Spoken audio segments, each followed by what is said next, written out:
देखिए आप लोग मार्केट में कंफ्यूज है कि कब मार्केट में अप ट्रेंड आने वाला है, बट जबकि मार्केट जब डाउन ट्रेंड चल रहा है तो आप लोग इसका मजा नहीं ले रहे। डाउन ट्रेंड का मजा लीजिए और ऑप्शन बाइंग वगैरह करते हैं तो बहुत अच्छी बात है भाई।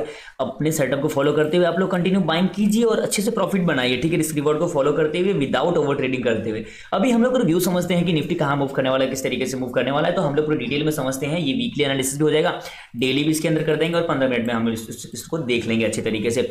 अभी अगर आप लोग देखोगे तो ये नीचे की तरफ फॉल किया था, ये इतना बड़ा पुल बैक गया नहीं यहाँ से। ओके, तो फिर पुल बैक गया कहां पे, ये नीचे की तरफ आया, मार्केट यहीं पर एक कंसोलिडेशन किया, फिर से नीचे ब्रेकडाउन किया, कंसोलिडेशन किया, ये ब्रेकडाउन किया, ये कंटिन्यूएशन में गया है। अब मार्केट यहां से जब ऊपर की तरफ गया तो ये थोड़ा पुल बैक करके यहाँ पे थोड़ा सा ब्रेकआउट भी किया, लेकिन देखोगे तो इसी लेवल पे कहीं ना कहीं कंटिन्यूएशन यहाँ पे कंसोलिडेशन किया। अब मार्केट ब्रेकआउट तो करा, लेकिन फिर देखोगे कि ये जो कंसोलिडेशन था इसी के पास जाने के बाद रेजिस्टेंस लेने के बाद फिर से यहाँ कंसोलिडेशन कर रहा है। मतलब मार्केट में एक सही तरीके से ब्रेकआउट नहीं आने दे रहा है, ना ही कोई एक अच्छा स्ट्रॉन्ग टाइप का कोई इस तरीके कैंडल क्लोज कर पा रहा है। तो अभी क्या कर सकते हैं हम लोग, किस तरीके से बाइंग और सेलिंग करेंगे, इस टॉपिक पर हम लोग बात करें। मार्केट यहाँ पर काफी देर तक 2 वीक तक मार्केट कंसोलिडेशन किया और फिर यहाँ से अगेन मार्केट ने ब्रेकडाउन दिया।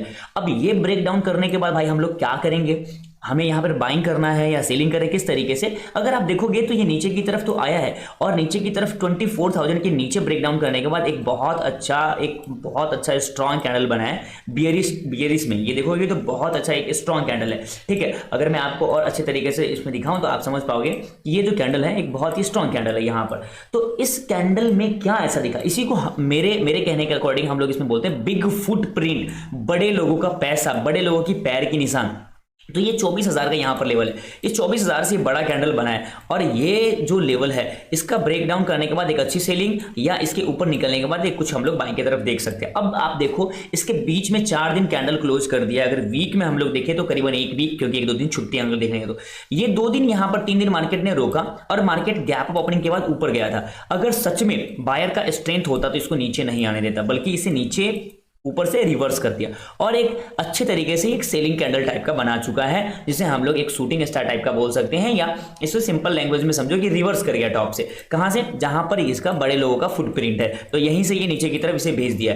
ये हो गया आपका डेली का चार्ट। यहां पर और डिटेल में आपको समझाता हूं, लेकिन 1 वीक के कैंडल पे थोड़ा समझो तो समझ में आएगा। ये इतना बड़ा जो कैंडल बना है, एक बहुत बड़ा कैंडल है, इसको नॉर्मल हम लोग नहीं समझ सकते हैं। ये है 24,800 के आसपास का और 24,800 से ये कंटिन्यू एक बहुत बड़ा कैंडल बना है 1 वीक के अंदर, वीकली एनालिसिस है। और अगले वीक में कितना छोटा कैंडल बनाया, मतलब बिल्कुल पॉज कैंडल बनाया है, डोजी टाइप का बनाया है, कहीं भी मूव नहीं किया पूरे वीक में, इसीलिए बताया था ये है वीक का कैंडल। अब देखो यहां पे क्या करने वाला है, हम लोग क्या करेंगे, थोड़ा सा एक पीछे जाके चेक करते हैं क्या सच में एक बड़ी कैंडल के बाद ऐसा कैंडल क्लोज होता है तो नीचे की तरफ मूव होता है। देखो एक बड़ा कैंडल बनाया, डोजी टाइप का बनाया, खैर ये नीचे ब्रेकडाउन किया, उसके बावजूद भी ये नीचे की तरफ फॉल किया। यहां पर एक बड़ी कैंडल है, अंदर एक पॉज कैंडल है, नीचे की तरफ फॉल किया। अगर ठीक है, इसके पीछे और भी थोड़ा अगर जाके चेक करोगे ना, अगर कुछ दिखता है तो आप लोगों को समझ में आएगा। कोई बड़ी कैंडल दिखे और उसके नीचे एक थोड़ा सा पॉज करे, जैसे कि एक बड़ी कैंडल यहां पे दिख रहा है, ये पॉज किया, थोड़ा सा अंदर नहीं किया है, लेकिन फिर भी ये नीचे की तरफ फॉल किया 1 वीक, देखो 4 वीक तक यहां पर रुका रहा। तो इन तरीकों से आप समझ पा रहे हो किस तरीके से मार्केट कहां मूव करने वाला है। सिंपली यहां पे देखोगे प्राइस एक्शन भी बहुत अच्छे तरीके से बन रहा है। ये नीचे की तरफ यहां से ऐसा करके फॉल किया और एक ऐसा पुल बैक गया, मतलब एक रिवर्स किया ऊपर और फिर से अब ये नीचे की तरफ सेलिंग आ रहा है। अगर मान लीजिए ये जिस तरीके से डोजी टाइप का कैंडल बना है, हमें इसके नीचे अगर कोई भी कैंडल्स आते हुए दिख रहे हैं तो इसके नीचे फिर से एक हमें बड़ा कैंडल देखने को मिल सकता है। बड़ा कैंडल का मतलब है कि कहीं ना कहीं ये जो नीचे आ रहा है, कहीं ना कहीं इस तरीके से इस लेवल पर हमें कहीं ना कहीं मार्केट आते हुए दिख रहा है, जो कि एक लेवल जो आप देखोगे तो ये 22,800 मतलब करीबन 2300 के आसपास का, मतलब ये सपोर्ट हमें देखने को मिल सकता है। तो सिंपल हमें थोड़ा सा अलर्ट होकर रहना है कि प्राइस किधर मूव करने वाला है। बिल्कुल प्राइस एक्शन को फॉलो करते हुए बीच में पंगे मत लेना और अच्छे से काम करते हुए देखना। और 1 डे के चार्ट में अब आपको समझाता हूं क्या वहां पर मैंने देखा।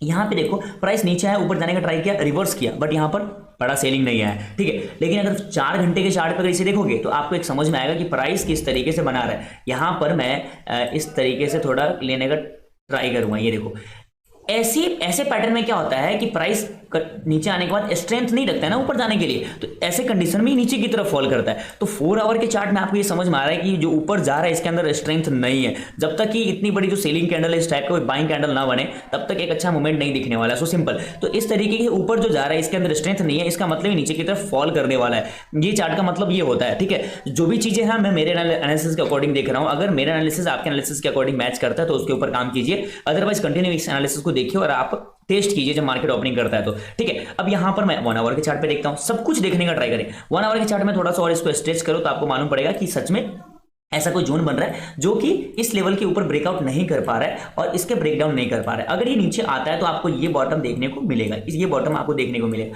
तो देखिए मंडे के टाइम पे क्या होता है, क्या ये यहीं पर ओपनिंग करने के बाद नीचे की तरफ आ रहा है या अगेन गैप अप खोल रहा है। देखो अगर बार बार गैप अप खोल रहा है इसका मतलब बायर स्ट्रेंथ दिखाने का ट्राई कर रहा है, ठीक है। जैसे कि ये रेंज में तो हम कुछ कह ही नहीं सकते, ये बिल्कुल रेंज था, यहाँ गैप अप ओपनिंग किया, ऊपर गया लेकिन सेलिंग आ गया। अगर फिर से गैप ओपनिंग करता है बायर फिर से स्ट्रेंथ लाएगा, बाइंग नहीं हुआ तो फिर से सेलिंग आ सकता है। ये सारी चीजें देखना, ये एक इस तरीके से जोन बना के चलना, ठीक है। अगर इफ एनी चांस ये इसके नीचे निकलता है तो फिर हम लोग थोड़ा सा डाउट में रहेंगे कि ये यहां तक आ सकता है, जो कि एक 23,500 का लेवल है, ठीक है। और ऊपर का 24,000 का लेवल बिल्कुल ध्यान में रखिएगा। जब तक ये इसके ऊपर कोई अच्छे तरीके से नहीं निकलता है तो ये फिर गैप फिलिंग का एरिया रहेगा जो 24,200 का है, लेकिन मुझे 24,400 के आसपास से फिर से फॉल दिख रहा है। तो ये चीजें समझे। अच्छा 15 मिनट में हम लोग थोड़ा एनालिसिस करते हैं, तो 15 मिनट में हम लोगों को और अच्छे तरीके से कुछ समझ में आएगा। मैं ये जो जोन है मैं इसको हटाता हूं। अब देखो प्राइस कंटिन्यू ना यहां से ऊपर जा रहा है, नीचे आया, फिर से कहीं ना कहीं ये जो बाइंग का एक इस तरीके से जोन बन रहा है, यहीं पर प्राइस रुका रहा, गैप अप खुला, ऊपर की तरफ गया, जाना ही था, जाहिर सी बात है, ठीक है।